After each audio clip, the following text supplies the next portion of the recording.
Hey, Linda. Welcome. Happy to see you. Okay, we have five more before we do a full-throated welcome.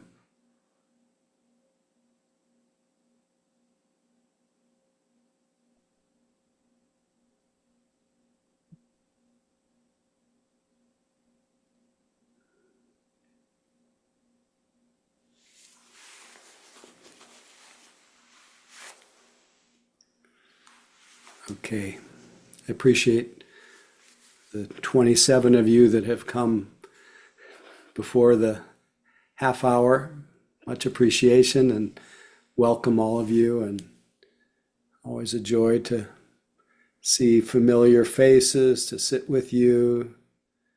And it's also a joy to hear you say good evening, and feel free to say where you're calling in from.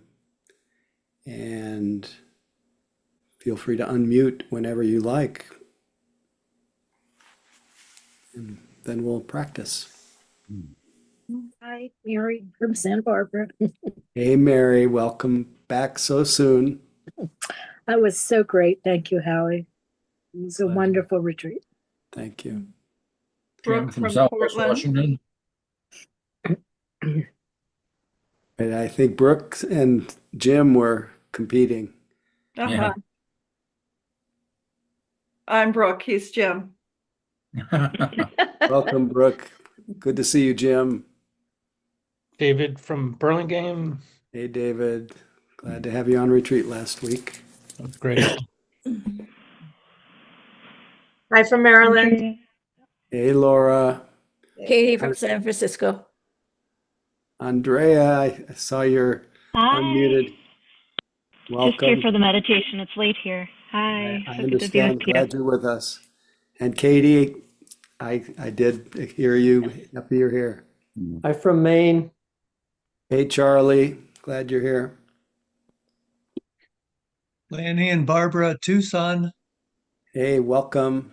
I'm in Tucson also right now. Your Howard. kids are here? My daughter is here. It's a Howard beautiful time. Magnificent. Howard. Howard from British Columbia. Thank you, Howie. Hey, Howard. Great to see you. Good to see you. Miriam. Hi, Howie and Sangha. Matt from Maui. Hey, Matt. So happy to have you on retreat last week. That was awesome. Thanks, Howie. Linda from the Mission District. Yay, Linda. Linda and David Harris are the two oldest of the moldiest, the longest running who've been. Yeah. No, Don't remind me. Well, you still have the Vipassana facelift, so. no, Amy. Hey, no, Amy. Hi. Wherever you may. Oh, there you are. Glad you're here. And Andrea's just waved at you in case you didn't notice. Sabina. Hi, Sabina. Always happy when you come. Madison, San Francisco. Hey, Hi. Madison. Sorry to leave you with so much quiet before we started. Got a little worried. Miriam from Vancouver. Miriam, glad you're with us tonight. First time. Oh, Welcome. I'll be coming to you soon in I know. I'll see you February. then. I'm Catherine in San Francisco, aka Mission Dharma. Yeah. Catherine, thank you so much again. Hi, everyone. This is Lori from Seattle. Hey, Lori.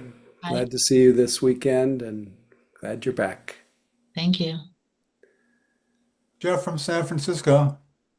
Where I missed. Jeff from didn't- San Francisco. Oh, there you are, Jeff. Glad you're with us. Thank you. Trisha from San Francisco. Glad you're back so soon, Trisha. Anyway, we're here that love hearing everyone's voices, and hopefully you're you enjoy the closest that we get to in-person feeling of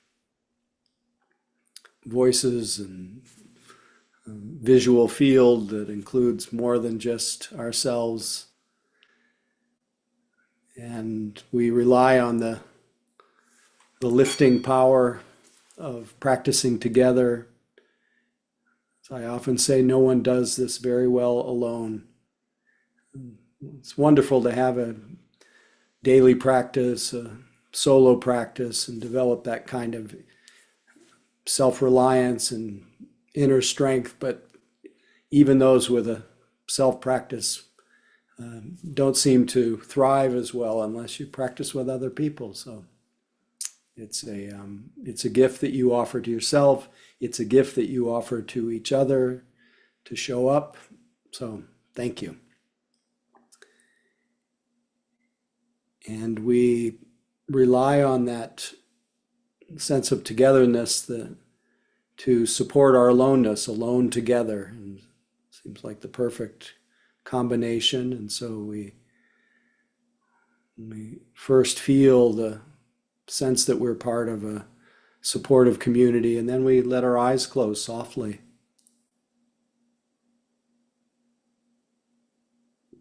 And the closing of our eyes is,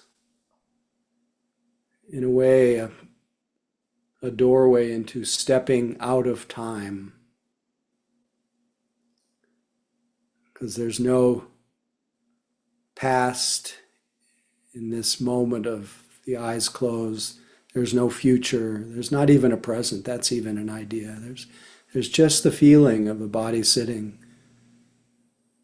and maybe the dark, the felt experience of the shape of the body, the feeling of its aliveness, the feeling of vibration or the pulsing, all made possible to feel, to notice by this simple ultimate fact that we are aware, that we're conscious, awake. This is the Buddha. And what Buddhas know is the Dharma, the nature. This feeling our bodies is a back to nature practice.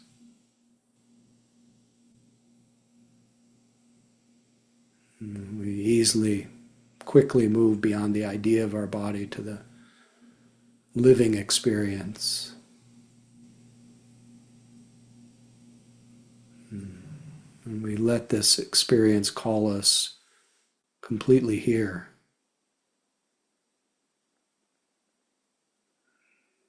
As our mind naturally empties of its usual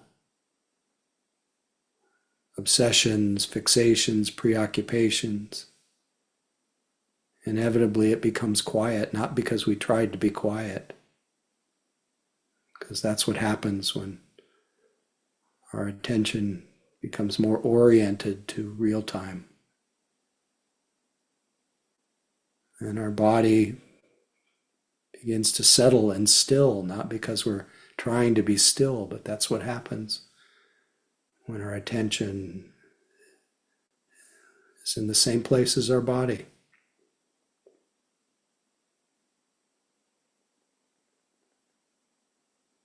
When we come out of the story of our lives, the historical experience of ourselves, into an immediate and direct experience.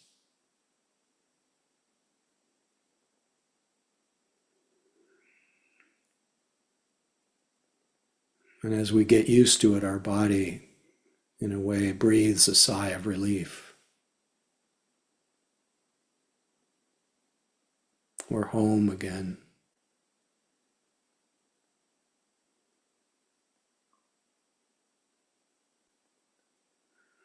And to stay home, we resolve to stay connected to our bodies, either by just feeling the sense of sitting as a home base or a primary anchor, or intimately feeling the body's experience of breathing.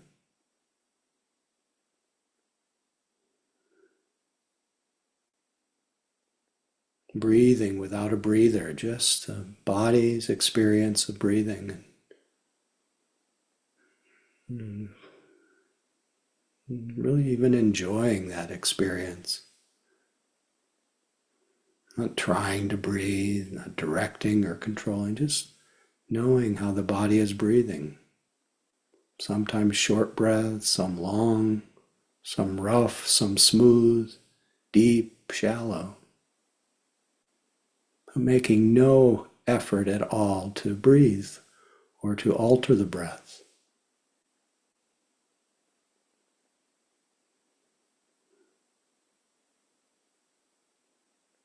It may alter a little just because our intention to be intimate with that experience and stick to it and spread out all around it, not miss any part of it. This is not a breathing exercise. This is just knowing the experience of breath. Just this breath. Just this moment.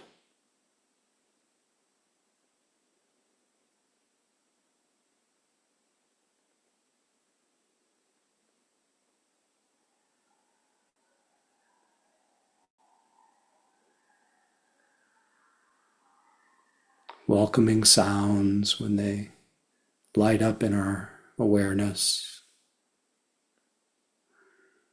Just noticing how sounds come and go also by themselves.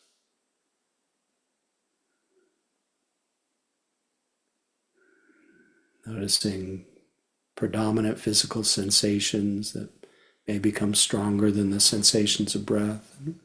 We feel them and notice their changing nature. We notice moods, emotions, and we feel them through the body like internal weather. We do nothing to We do nothing about the feelings or emotions. We don't try to do anything, undo anything, fix anything, work through anything. We simply rest in that experience of noticing, a kind of loving awareness of things just as they are. And the same with thoughts and images when they float through our mind like clouds. Mindfulness is only interested in noticing.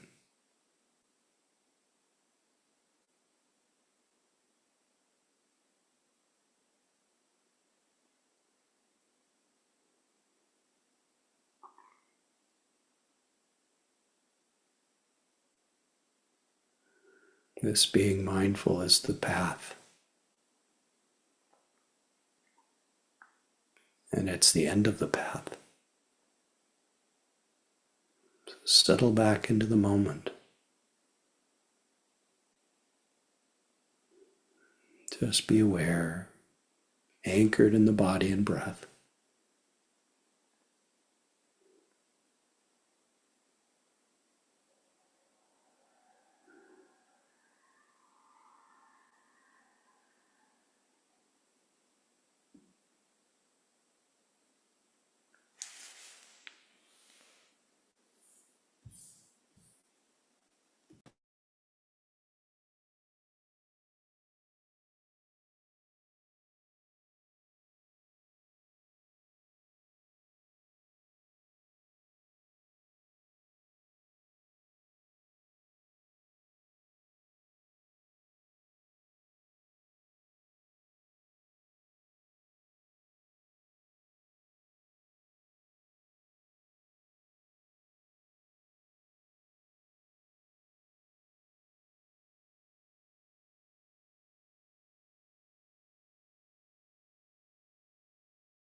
when you realize there's been a period of unmindfulness. You've been lost in thought or drifting. This is a sign that mindfulness has come back online. It's rearisen. So appreciate that. Absent-mindedness is not personal, and the waking up is not personal. So no need to judge. Just continue to incline toward mindfulness and appreciate those moments of waking up, and in support of remaining as mindful as possible. We anchor our attention in again in what is here, our body, breath, or whatever calls our attention.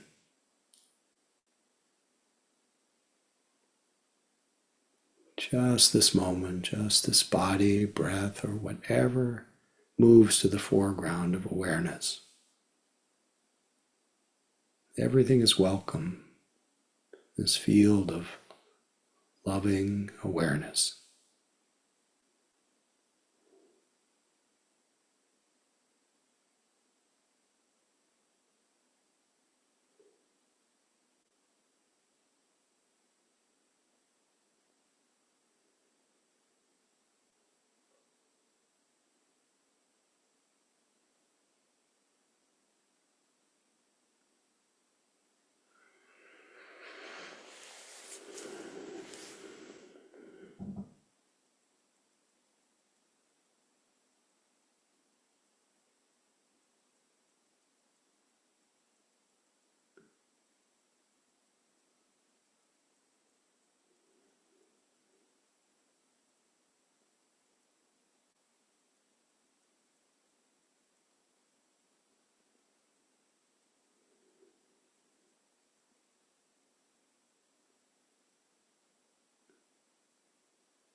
If you've been caught in a story, just notice how recognizing it, it self-liberates, it just evaporates. You were in delusion and now you're awake. If your mind is sinking into dullness, just allow yourself to refresh yourself and begin again. If you're straining either to make something happen or resisting something, notice this as greed or aversion in the mind. And notice how it self-corrects. Something in you will relax and let go. Just let the entire process happen on its own. Just being aware.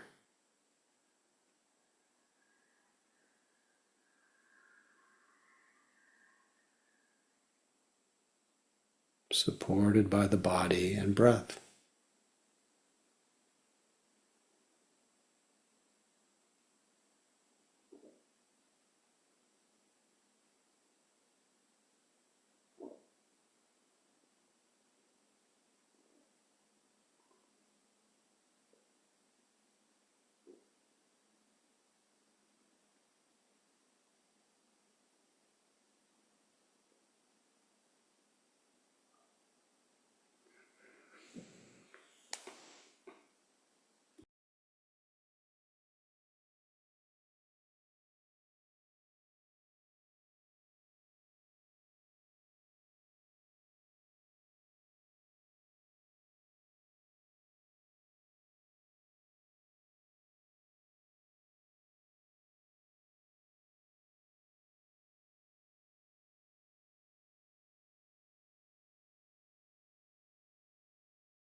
Great pleasure to sit with you.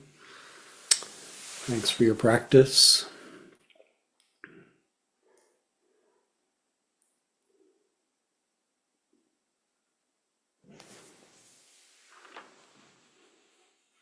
I had a very sweet experience just now. It's something that just keeps reminding me of a tried and true effect. Just I felt a little run down just for a few moments before the sitting ended.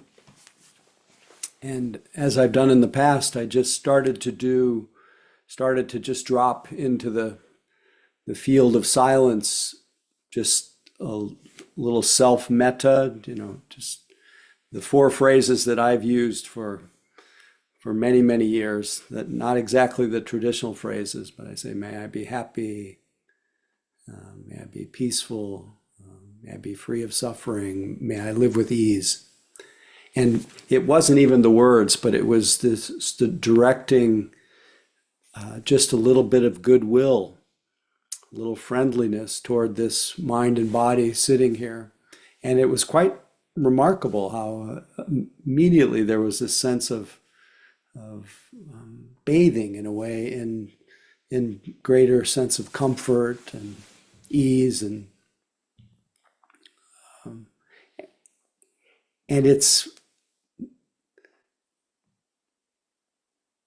it may not even be I think it's just bringing another way of bringing full attention to the present moment, as opposed to the tendency to just be so oriented toward what's next, or whatever version of ourselves is usually playing in our mind that's usually somewhat associated with some tension, something's not quite right, something's uncertain.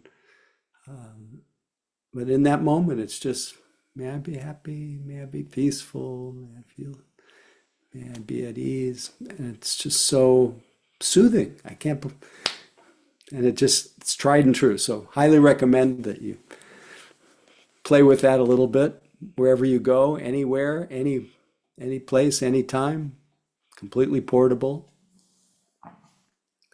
And it's so much better than having some kind of self-critical refrain going through our minds, which is very easy to fall into, very easy to take birth in some kind of narrative of lack, confusion, worry, uncertainty. Anyway, I am curious what's happening with you, though. I like to get you when you're fresh. Any comments, questions, topics that emerge from the sitting? Hopefully not too theoretical, something relevant to your immediate experience.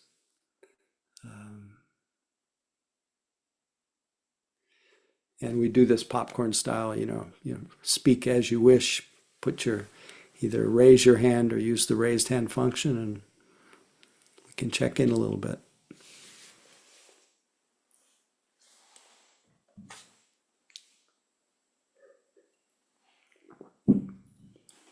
But not all at once. Tricia, please feel free. Thanks for breaking the ice. Sure.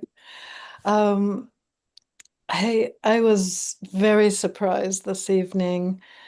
I often on our Tuesday evenings feel like it's all I can do to stay awake and concentrate my mind, and after sitting with you on Saturday for 4 hours, I don't know, I think something really must have clicked for me as far as I don't know, maybe it was just the being still for 4 hours mentally. Um, but tonight, this is gonna sound really wacky, but on my way home from work, I had to stop at a friend's house to pick up something I'd left, and we had a drink.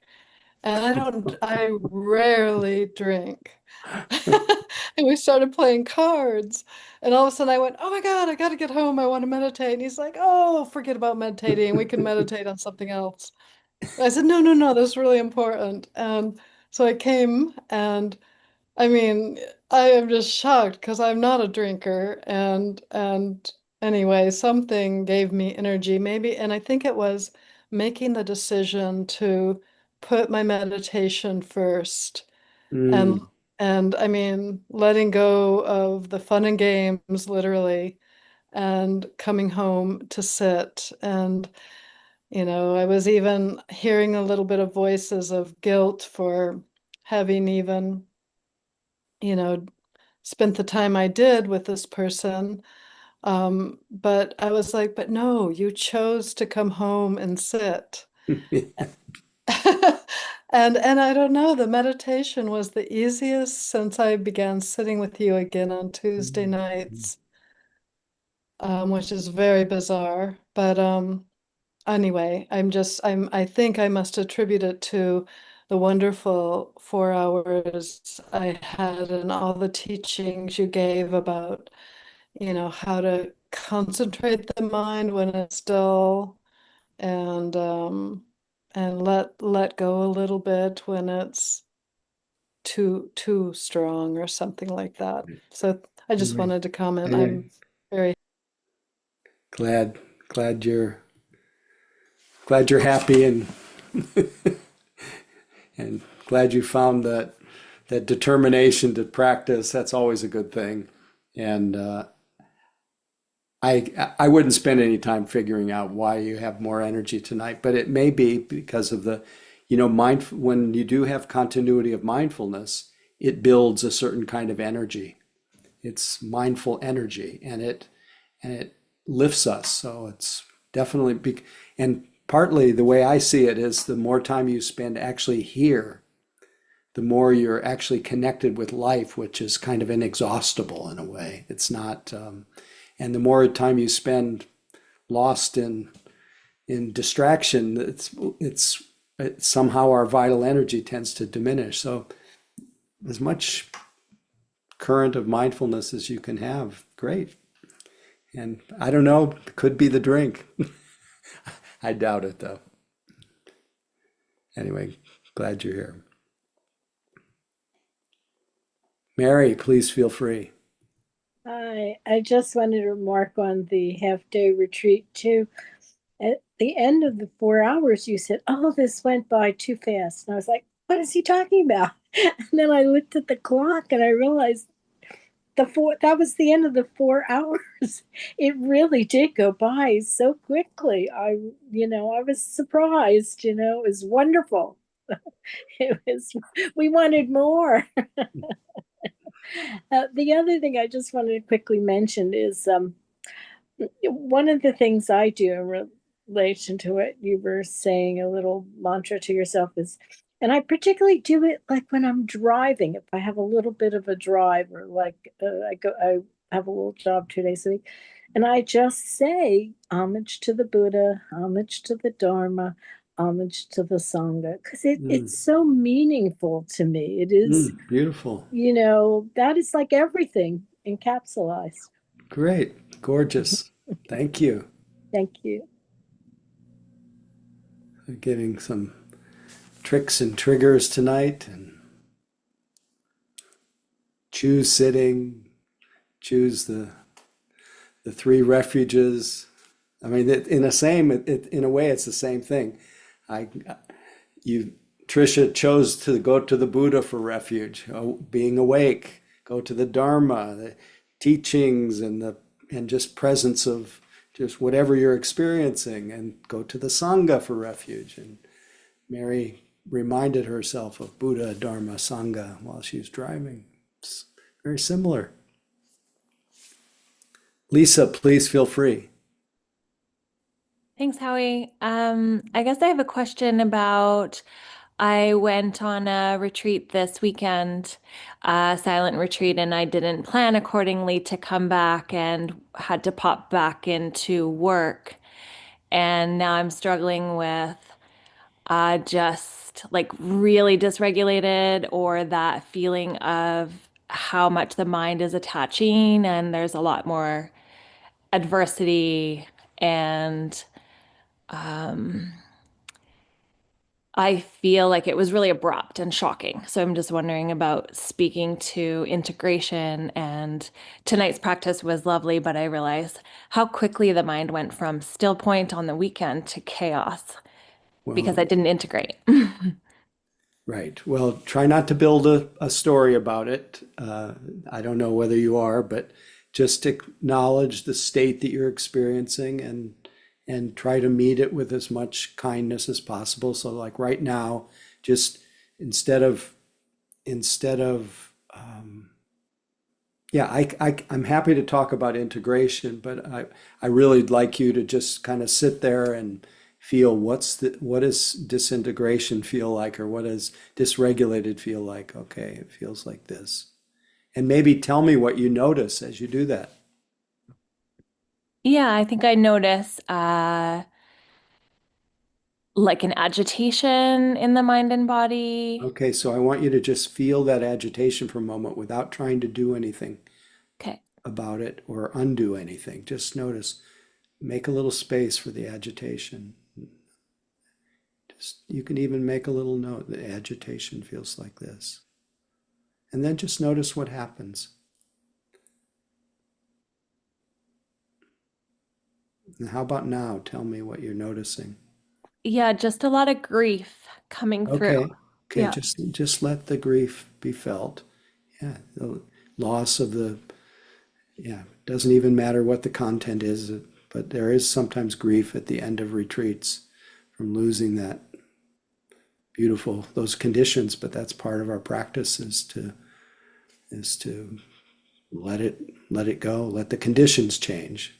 You'll find your seat, I promise you. You'll find your seat. You're already finding it right now. Just notice how the grief is being felt without trying to do anything about it. And how about now, Lisa? Yeah, it seems to have like come up like a wave and is dissipating. There's a little Okay. less agitation. Okay, just notice that. So you're really not as far from the retreat as you think. But it's easy to get, when we do get triggered, to then have a big narrative get triggered about how Right. poorly you integrated. And Okay. you don't really need to do that. It is natural though, if you get back into the stream of sensory input too quickly, it is jangling to our nervous system.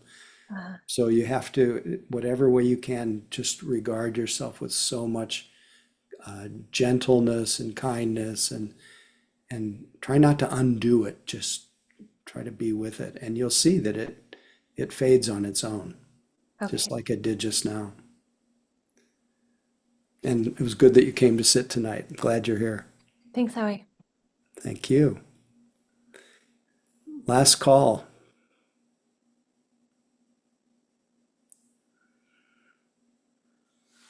Okay. Well, we could stop now, just opening to our immediate experience.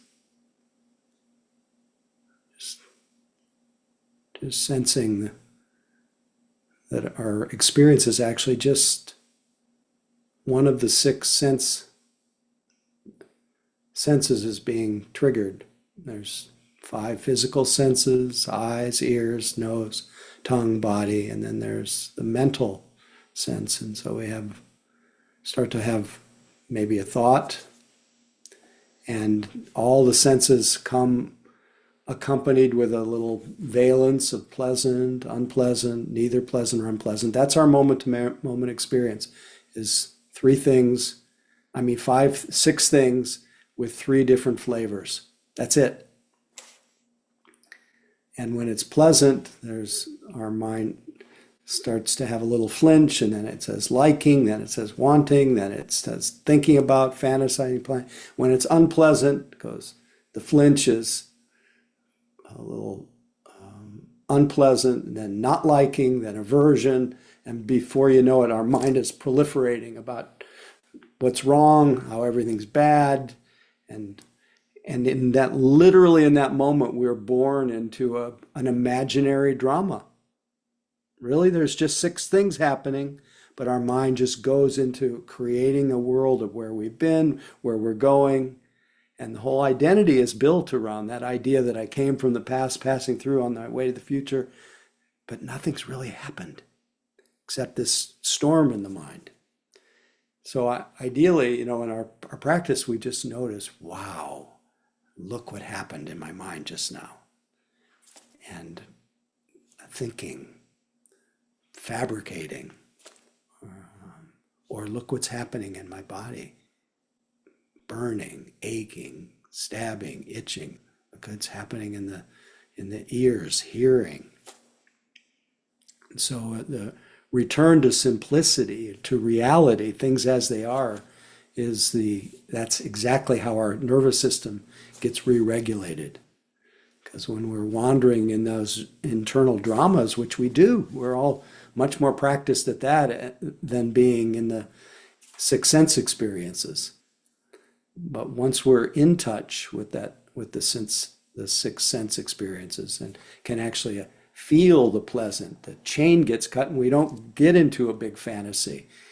When the unpleasant is felt, the chain is cut. We can make space for it. The chain is cut. We don't get into a story about how terrible things are or how terrible we are. When the neither pleasant or unpleasant gets noticed, we stay present, much more present and calm and balanced. We return to balance instead of just spacing out, which is what we often do with the things that are neither pleasant or unpleasant. So it's amazing how a split second and we're literally dreaming. It's funny, tonight I wasn't sure how it would fit in, but in a way, whatever the stories are that our mind's telling us is a dream. It literally is a dream, whatever we're thinking. It's a dream. So this was someone passed this on to me and it was anonymous, but it said, my dreamlike form appeared to dreamlike beings to show them the dreamlike path that leads to dreamlike enlightenment. So even the sense of being on the path, even the one who is on the path, the seeker, and what's being sought, even that's a dream. I think I've told the story of when I went to see this teacher Punjaji in India, and I was so full of passion for the Dharma, and I wanted nothing but liberation. That was the dream like me, imagining that I was going to get enlightened, but I said to him, I said, I know that the seeker and what's being sought are the same thing. That the way goes nowhere, but I've come halfway around the world to see you, so I must want something from you. And instead of commenting on what I said, he just said, remove the seeker and remove the sought.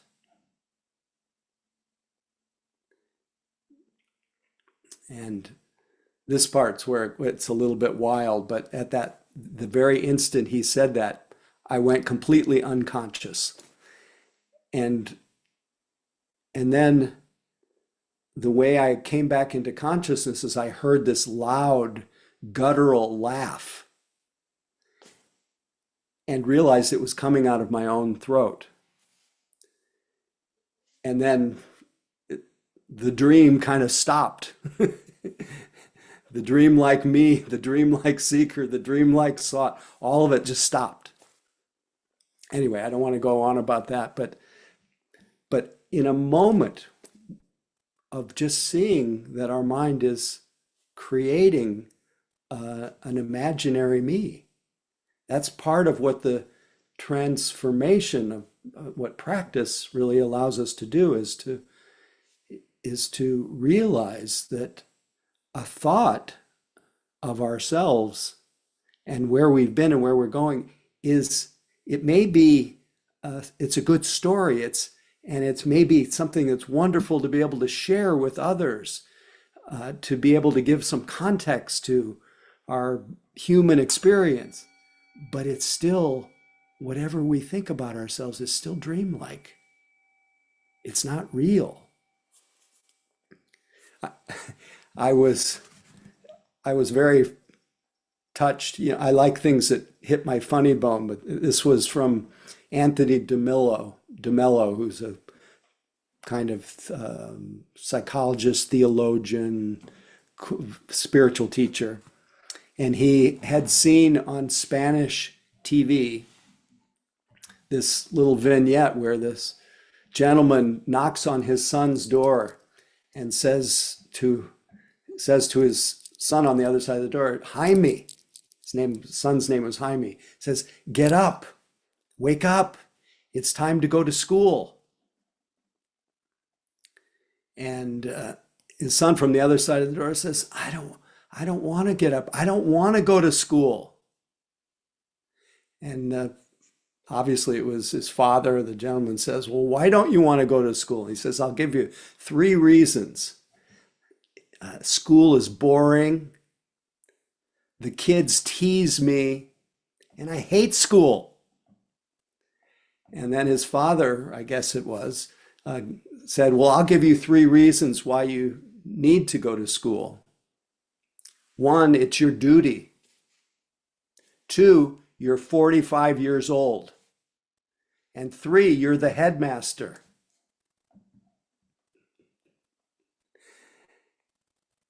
And that's one of the things that we overshoot when we're in that drama of lack, that drama of something's wrong, is we forget we're the headmaster. We are the Buddha.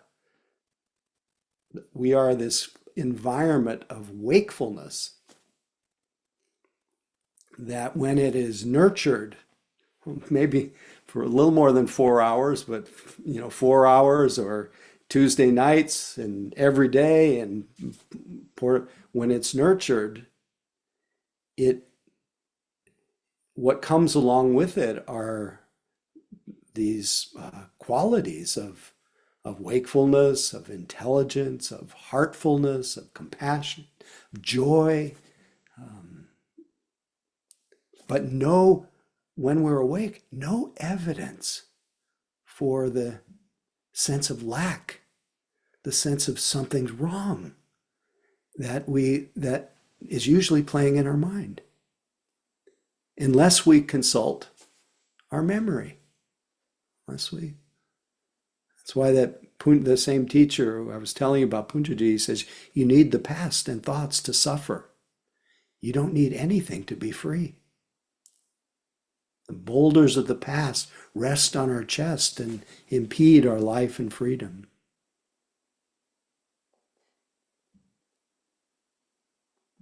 Or who was it? Ralph Waldo Emerson. He said, who you are, shout so loudly, I can't hear what you say.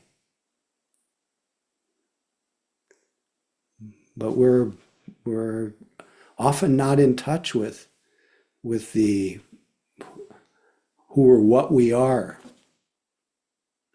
We're more living in the secondhand version that plays in our mind.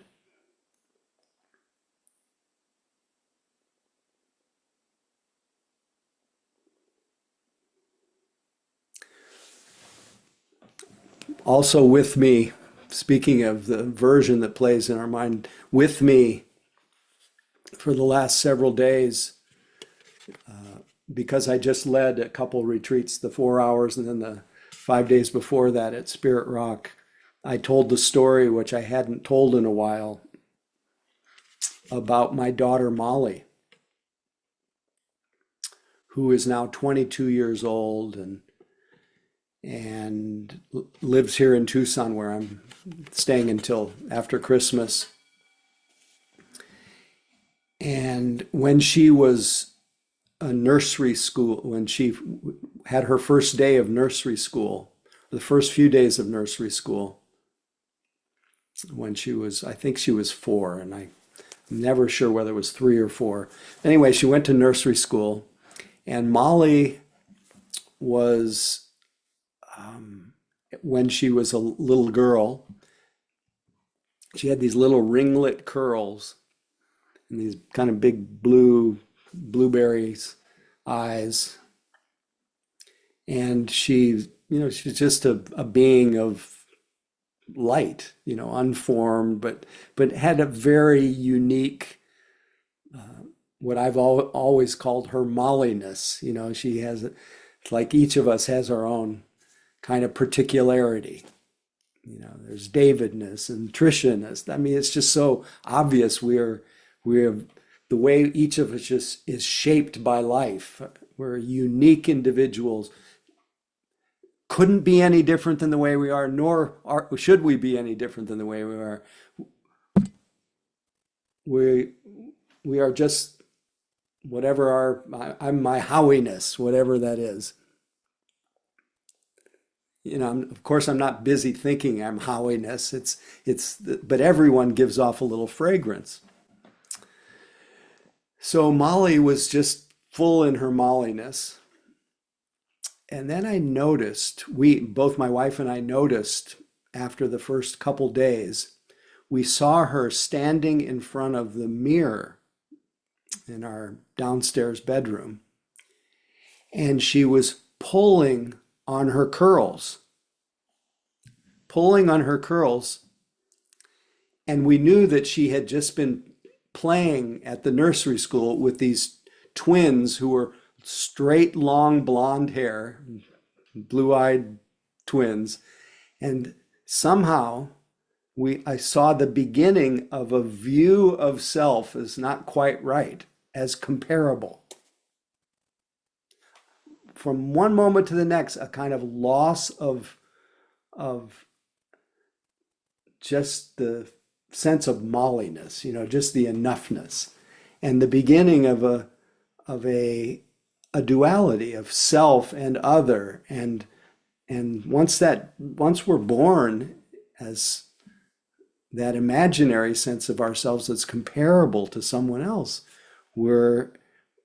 it's like heaven and earth have gotten set infinitely apart. Of course, the coming back to molliness is a split second, a half breath away, but I saw the beginning of that. It's interesting. Molly straightens her hair to this day. It just dawned on me. But, that she's just fulfilling, what feels good to her, and that's fine. And I don't have a judgment about that. But it was very interesting to watch her go from just molliness to not quite right. Some kind of lack, some kind of wanting to be different than the way I am. And I think all of us fall into that in one form or another. And I think our practice, when we nurture it and close our eyes and we actually experience ourselves, the experience that we have in real time can't be put into words so easily. There's something about that experience. There's nowhere in that that's not quite right, unless our mind projects onto it some kind of memory or association or comparison or want or not want, or just something that's secondhand. This is why I've so many times, maybe more than any other quote that I've ever shared, as somebody who offers Dharma, is that the quote from John James Audubon, who said, if there's a difference, I actually looked it up recently, and I think I've been quoting it wrong all these years, but close enough. If there's a difference between the bird and what the field guidebook says, believe the bird. We don't.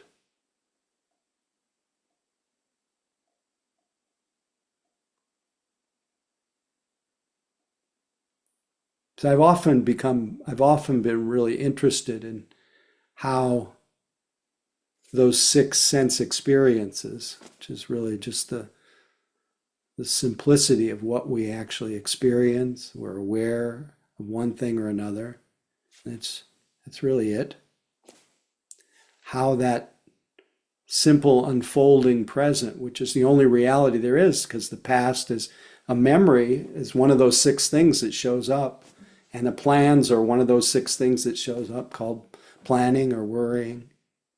But how it is that we go from that simple experience of six senses to feeling like we're in the midst of such an intense drama. How we can live so much of our lives dreaming, being that dream-like form. How does that happen? And it really, what the Buddha said, that it's two main things. One thing is, he talked about it as ignorance, or avidya, or otherwise known as wrong view. But what is wrong view? Wrong view is taking these six experiences that are really a combination of contact, senses, feeling, perception, consciousness, and mental formations. So what are called the five skandhas, or the five aggregates. It's taking these five things that are flashing on and off all the time, taking them to be a self. It's seeing it as me. So that's the first place that we go off the rails, is this somehow, because of because of perception, because of how distant we actually observe things, and how general our awareness is, we don't see that things are just flashing on and off. It's a dream-like life, and we're dream-like forms. And because we look at things at a distance, everything seems very solid. And then these bodies, they, from a certain distant perspective, they're solid and they feel like me. And conventionally speaking, they are me, they're not you, and all that. But as soon as you turn up the volume a little bit on the microscope, you turn up the power. This is not to throw away the conventional view, but to see in a more fundamental way, so that we're not living in this kind of confusion, so that we don't keep believing the field guidebook. Somehow we have to stay long enough and sharp enough to actually see through this illusion and see what we're doing, and how this sense of lack and unhappiness, how it gets going. And you can see that the whole world is manifesting this tragic world where killing has been so normalized, it's almost unbearable. But you can see from how it happens moment to moment with each of us, how these mistaken perceptions harden into views of the world and others and people and this religion and that religion and this political party, and how we harden into seeing the world in such dense and contracted ways, and how that keeps our hearts from just loving in the way that they naturally do when they're more awake and aware. And it happens with those little feeling tones that I talked about before. Because of the feeling tones at one of those six senses, when it's pleasant, that flinch, liking, wanting, and that wanting creates this kind of internal tension, and before you know it, our mind is thinking, fantasizing, planning, wanting what's not here, coloring the present moment ourselves as not enough, and saying, I won't be happy until I get what I want. And when that's practiced over and over again, the version that plays in our mind, the seeker, the searcher, the one who wants, and then the one who doesn't want, the aversive reaction when something's unpleasant. We just start living in that as though that one who we are in that little storm of thoughts is the reality, when it's just a dream. It's just thinking. So the good news about all this is we can start to notice that. We can notice that whole stream of distress and how it gets created in our minds. And in that, we can actually see how the whole stream of distress that takes place in the world, how it gets going. And it starts in individuals' minds. And then because we're kind of tribal, we start reinforcing each other's views and opinions and likes and dislikes. And this doesn't necessarily solve the problems. It helps us meet it with some understanding so that we can not get so dysregulated when we see how crazy we are or how crazy the world is. We can actually find a place of balance and understanding.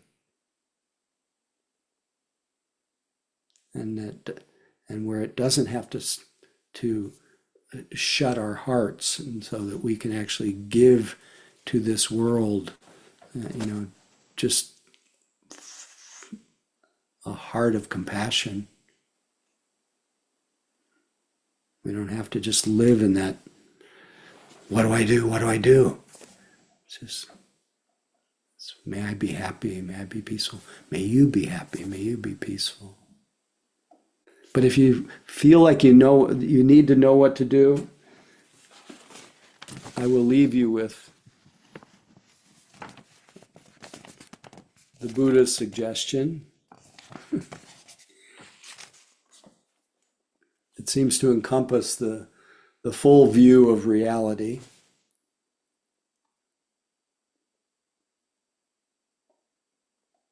And that is the sutta, the Metta Sutta.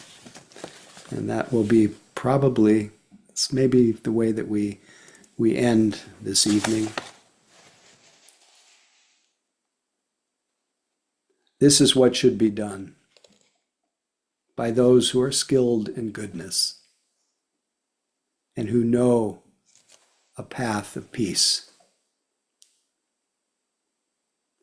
Let them be able and upright, straightforward and gentle in speech, humble and not conceited, contented and easily satisfied, unburdened with duties and frugal in their ways,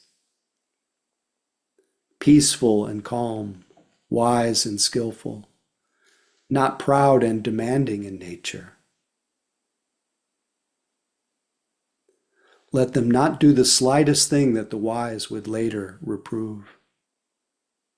Wishing in gladness and safety, may all beings be at ease.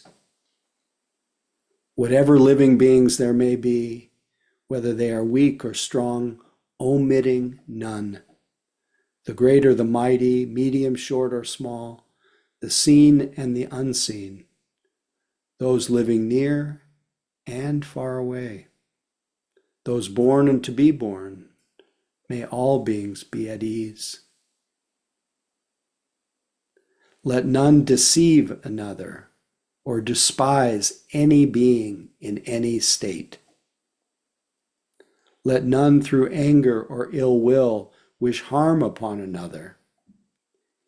Even as a mother protects with her life her child, her only child, so with a boundless heart should one cherish all living beings, radiating kindness over the entire world, spreading upward to the skies, downward to the depths, outward and unbounded, freed from hatred and ill will, whether standing or walking, seated or lying down, free from drowsiness. One should sustain this recollection. This is said to be the sublime abiding. By not holding to fixed views and I'll editorialize, fixed views of oneself as well as others, without holding to fixed views, the pure-hearted one, and that is you. You are the pure-hearted ones when you don't consult your memory. The pure-hearted one having clarity of vision, being freed from all dependency on sense desires, is not born again into the cycles of suffering. So may we all remember that we are the headmaster. And we're 45 years old. Anyway, thanks for listening. I have no idea where I went, how I got onto that train, but here we are. Any announcements, Catherine, before we?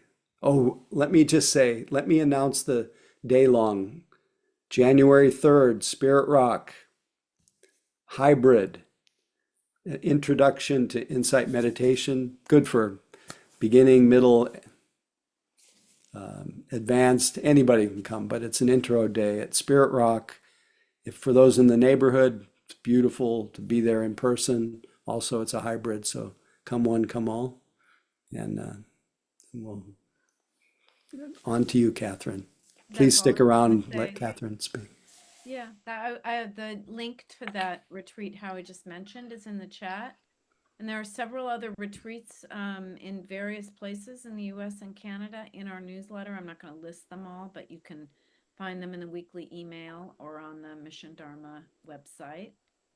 And as always, we appreciate your gratitude, and we give gratitude to our teachers through donation when it's available to you. And I will put in the chat ways to donate should you feel moved to do so. Thank you. Thank you, Catherine, and thanks for the Donna of your co-hosting. And the rest of you, please feel free to unmute and say we're not meeting next week. Not meeting next. We're going dark next week for 1 week. Okay, Mission Dharma is off next week. Anyway, love being with you. Hopefully our time together has been useful for ourselves and all beings, and have a wonderful holiday. Thank you. Thank you, Howie. Thank you, Howie. Thank you, everyone. Happy holidays, everybody. Thank you, Howie. Thank you. Happy holidays, everyone. Thank you, Howie. Thank you. Thank you, Howie. Bye-bye. Great to be with all of you. Enjoy Tucson. Thank you. Great talk, too. Thank you. So long. Night.